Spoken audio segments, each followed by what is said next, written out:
IFM News. IFM News. IFM News. Lokal.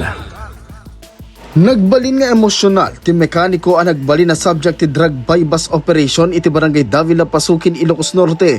Malagip anaalaan isuna iti upata sa shays iti may paggarap asyabu, iti mismo atalyer na iti nasa o a barangay.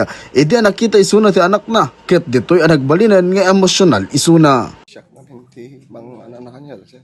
Amay namang mangtad balon da kan isulat isaksakat ko para pamilya. Isuda lang siya. Isuda lang inspirasyon ko nga agana na siya.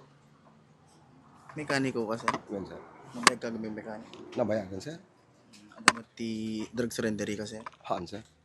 ada record mo barangay. Awan siya.